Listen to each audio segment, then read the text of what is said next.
Welcome to the Contracting Officer Podcast. It's not just for contracting officers. If you're anywhere in the GovCon world, this podcast is for you.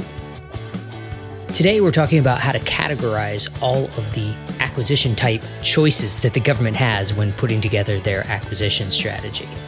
This episode is brought to you by Skyway Acquisition. Check it out at skywayacq.com. And let's get started. One of the best things about being an entrepreneur is that we get to create our own path. So the good news is that there are a million options. But the bad news is that there are a million options. It's just too many choices. You can start any kind of company you want. Yeah, you got to pick things, right? So I wrote a blog post for our Skyway community members. It was called Overchoice. And it was about having so many choices, not about being an entrepreneur, but about having so many choices in the tasks of the contracting process. So it creates its own distraction because you have so many options. I read a story about a study they performed about options in buying and selling, and they tested it like in a supermarket by giving out food samples. And if you put out 20, people froze up and didn't stop. Yeah. But if you put out 3, they would stop and take a sample, right? And anyway, the objective of this episode is not to talk about that. The objective is to kind of categorize the different types of government acquisitions that cover the vast majority of the way the government awards contracts. Before we get into that, or I even explain more about what the heck I mean, let's stop and say thanks. Thanks this week goes to John David Duvall. John David is an advisory director at KPMG US. He's in the Orlando, Florida area. I want to thank John David for liking and sharing our new micro-learning program, where our listeners can use the Contracting Officer podcast episodes to get training credits. It's a new idea, and we're just now getting it off the ground. And having longtime listeners like John David support our micro-learning program means a lot to us because it's the next evolution of our podcast. Thanks, John David. All right, back to too many options. This came from, like I mentioned, the term overchoice. That actually was first coined by Alvin Toffler in a book written back in 1970 called Future Shock. So let's fast forward, 51 years. And Toffler's point was not about government contracting, but it rings true just the same for this topic of there's so many choices. The FAR has grown since it was first issued, since it replaced the last smaller, lighter book of government acquisition regulations. And with it, the number of different approved ways to buy things has grown. The federal rules, i.e. the FAR, and all the supplements, remember we do episodes about there's a supplement for pretty much every agency. They have a seemingly limitless combination of ways that the government can buy products and services. And on top of that, we now have added other transaction authority, which is a whole different podcast episode or series of them.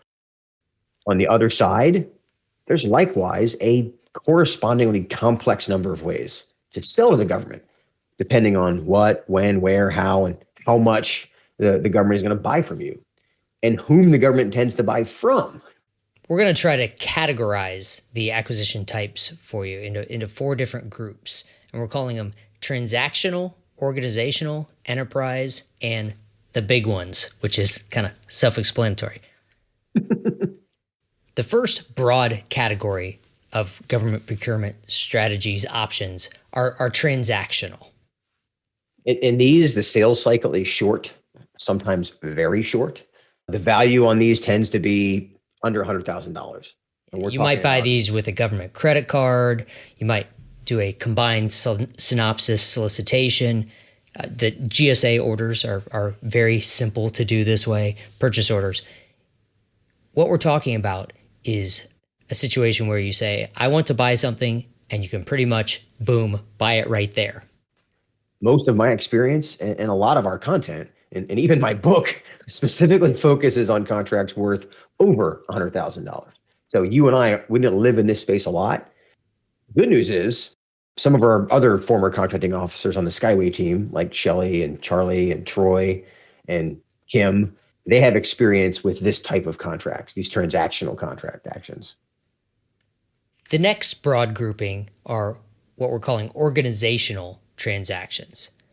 This is not, I'm going to buy this on a credit card and buy something for me or for my office. This is the next size up. This is kind of a whole organization. So as you can imagine, they're probably a little bigger, a few more dollars involved here. Sometimes selling to the government is like selling to small companies. I mean, there's less oversight. There were a few approvals and there's rapid implementation because you're dealing with a smaller organization. The value on these, we're talking a few $1,000,000 depending on what you're actually buying. And that's a broad characterization of the value, which is all we're trying to do here. Organizational transactions take more than just, I'm going to buy this with my credit card. This is a big purchase. It's more like instead of ordering something on Amazon, it's like buying a car and going to a car dealership and negotiating a deal, right? It's a little harder.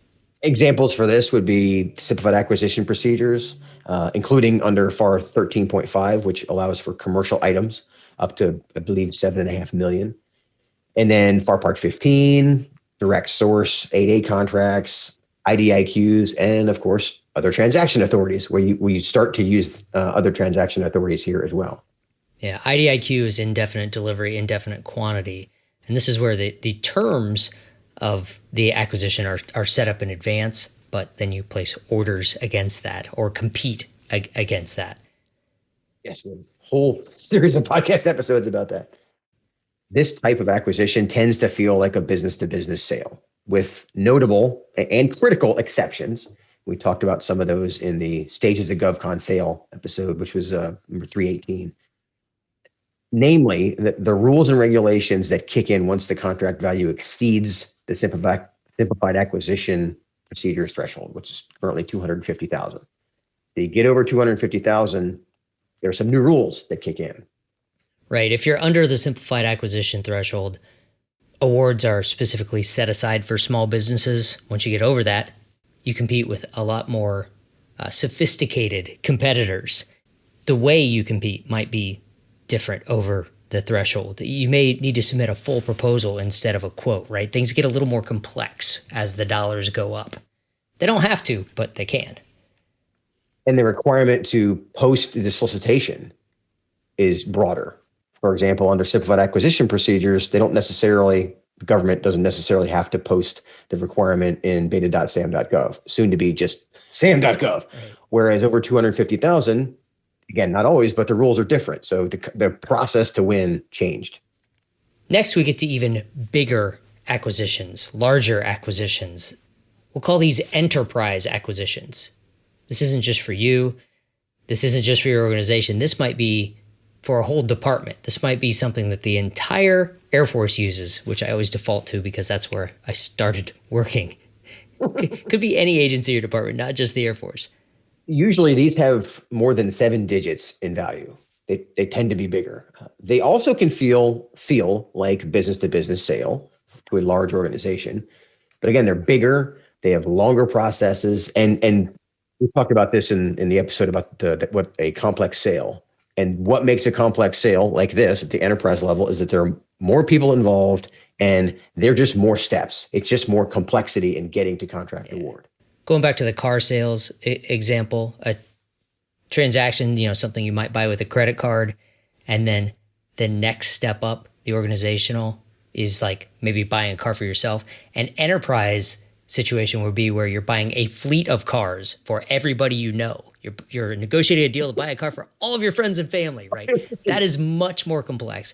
And you might need some help. You're probably not just dealing with the salesman at the dealership, right? The contract's going to be significantly different. You'll see these implemented under FAR Part 15, again, under large indefinite delivery, indefinite quantity contracts, and multiple award versions, which is FAR 16.5 in particular. And of course, other transaction authority. This is a place where you might see that a lot. And this can feel like selling to a large publicly, if you're on the business side, right? This can feel like selling to a large publicly traded, like a Fortune 100 company, where they've got embedded processes, they've got stovepiped capabilities and organizational elements, and they've got a fiduciary protection process where they want to make sure the money's not just flowing out. Well, the government's the same way. We got a process for this. And so you may have organization-specific rules, and a lot of large organizations have that. Yeah. Big companies like that have enough market power to set the rules, just like the government can, right? If you don't want to play by their rules and how they want to buy and what they want to buy, fine. it's a big enough acquisition. There's enough money involved that somebody else will. So they don't really need you as much as you need them. That's kind of how it starts to flip around, right? Yeah, think of this like if one of my friends actually made signs for Disney at Disney World. Well, imagine Disney World says, make the signs like this, use this process. Because, like to your point, Disney has the market power to say, we'll find somebody to make signs. You're going to go by our No, rules. I make my signs this way, Disney. I'm not going to do that. All right. Well, this company will. Bye. Yeah. It's pretty easy. All right. The last grouping of acquisitions we'll talk about, again, transactional, organizational, enterprise. Then there's the big ones. These are beyond anything you can imagine as an enterprise competition.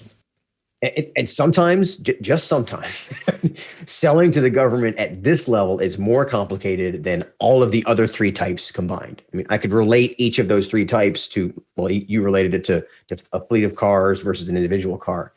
These are billion-dollar acquisitions. This is like buying an auto company to build your own cars.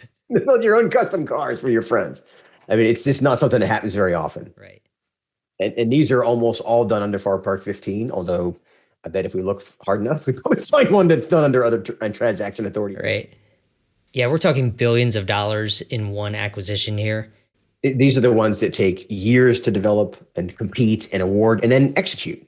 They are uniquely long, they're detail heavy. They've got a process behind them. You're going to have all kinds of Gantt charts.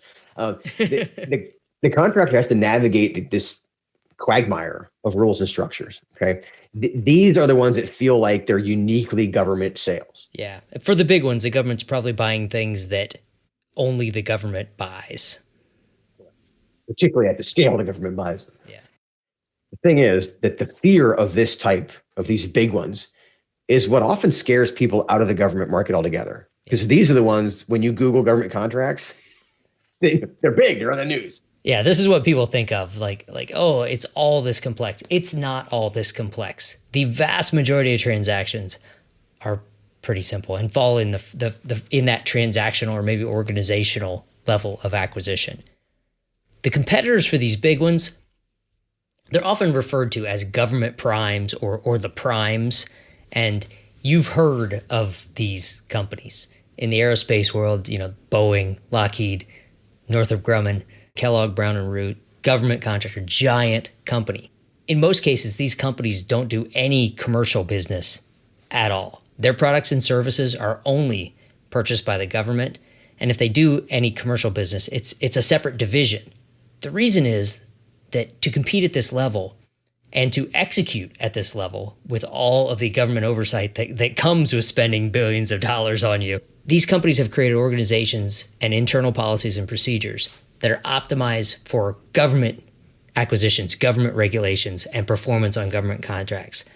And that makes them less or even non-competitive in the commercial market.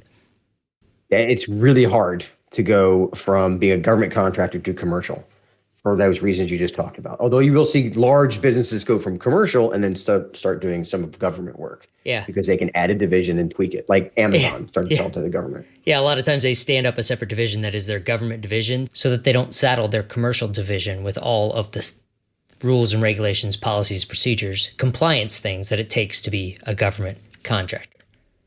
Going after the big ones. Going after the big ones, right. Right. You don't need all of that that for transactional government sales. From talking to our listeners over the years, the majority of you tend to fall into type 2, which is the organizational, and type 3, which is the enterprise. That's where the bulk of the work is. And that's probably most of what we talk about. We touch on the transactional and the big ones, but most of the complex things that we try to simplify here are in the organizational and enterprise type acquisitions. It's really easy to get lost in all of the options of how the government could buy or should buy and ultimately would buy a product or service. For what you sell, there's probably not that many different ways that the government might use. Unless you sell a incredibly broad array of things at different scales. I got distracted, Kevin. I forgot to talk about the acquisition and execution time zones. We're talking acquisition time zones. This is the market research zone. Everything we're talking about here is how the government should be deciding how to match their acquisition strategy to the acquisition at hand. That's a market research zone. before any contracts are signed or work is being done. If you're not familiar with the acquisition time zones, we cover those in episode number 3. All right, specifically on the government side. Understanding what type of acquisition the seller thinks the government will use will save a lot of time and frustration and frankly give you a higher probability of mission success. So for example, the government puts out a requirement as a government-wide acquisition contract under a multiple award contract, which is the enterprise. That's an enterprise type action. But industry thought that it was going to come out as an 8A sole source, just like it did last time. And that would be an organizational level contract. Yeah, people are wasting time there. Yeah, exactly. Or if it's a full and open competition, which again, that's enterprise. And they thought it was going to be a down select under FAR Part 12 using FAR 13.5, which I mentioned before, which again, that's an organizational level contract. So yeah, they're not aligned. You could have full and open under organizational type too, but you're clearly not communicating well if industry is not aware of exactly how you're going to do it. And the last one is if you're buying this with a purchase order, but last time it was bought on the NASA SOUP contract. Which is an IDIQ, I think. Correct. That's a government-wide. Actually, it's a large IDIQ that any agency can use. Yeah. But the overall theme here is if we did it like we did it last time, that's usually what industry is going to be expecting, and that misalignment creates a lot of frustration. Yeah. Because if they don't find out until the RFP drops or the solicitation drops, they're going to be frustrated. Yeah. The more context offers have on what acquisition type you're using, the more quickly they're able to self-eliminate if it doesn't fit the way that what they sell and how they sell, and the more effectively you can run your acquisition. Fewer offers from qualified offerors. Don't just get stuck in a rut and try to buy everything the way it was done last time using the same procedures. That's human nature. I get it. I did it too. I did it. The acquisition strategy has to be appropriate for this buy, not the last one. It might be the same, just don't take it for granted. I'm going to take over, Kevin. You're usually the quote guy, but my quote for the day: everything should be made as simple as possible, but not simpler. I think that quote applies here, and it's been attributed to Einstein, may or may not. He might have said that. I'm sure others have said it as well. Sounds like something he would say. I'll wrap up by focusing on the industry side. Understanding what type the buyer will use is one of your qualification tools. You can choose to bid only on the opportunities that use the type that you're most likely to win, or better yet, shape opportunities towards the acquisition types that give you a better chance to win. What type could they use? Well, know the options. If you know the government regulations as well as they do, you can help them pick the strategy that works for you. What type should they use? You're targeting, right? Yeah, they should use the one that helps you win, at least in your opinion. Your competitor might have a different opinion on that. Which type would they use? That's where looking at the patterns. Look at what they've done in the past. Is there a path of least resistance that makes it easy for them to award to you versus someone else? Look for that context. Somebody has it. Ask the questions.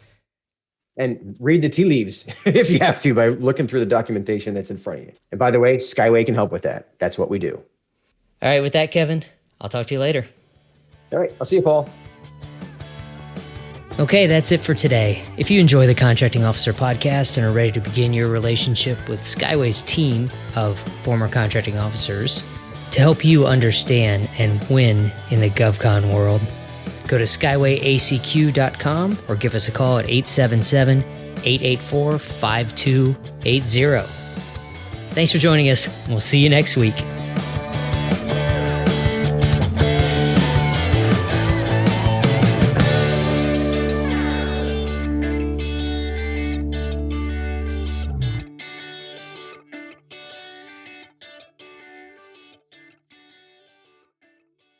Sometimes selling to the government is like smelling.